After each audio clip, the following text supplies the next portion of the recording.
अल्लामा फ़खरुद्दीन राज़ी ने तफसीर कबीर दे विच लिखा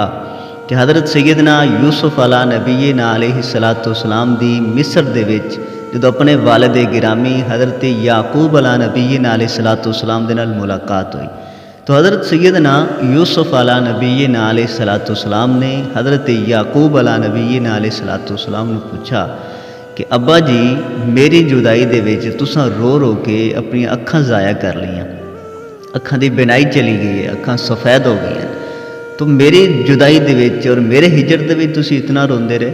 हालांकि असीं एक ना एक दिन ते मिल जाना हा, अगर इस दुनिया ते खुदा न खास्ता ना भी मिलदे तो कल क़यामत वाले दिन ते मुलाकात हो जानी है। तो फिर इतना रोवन दा या इतना गिरियाजारी करन दा की तुक बनदा है।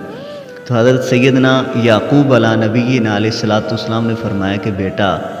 मैं तेरी जुदाई दे विच एक भी आंसू नहीं बहाया।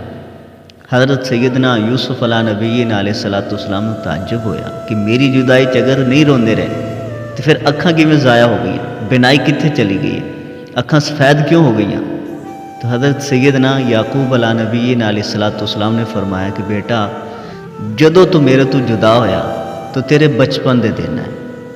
छोटी उम्र आई तो मैनू इस चीज़ की फिक्र आई कि खुदा न खास्ता मेरा बच्चा किसी गलत सोबत ना चला जाए या बद अकीदा लोगों के विच ना चला जाए। मैनू तेरी फिक्र नहीं है, तेरे अकीदे की फिक्र है, तेरे इखलाक की फिक्र है कि किधरे बुरे लोगों की सोबत तेनू खानदान नबूवत तो दूर ना कर देवे।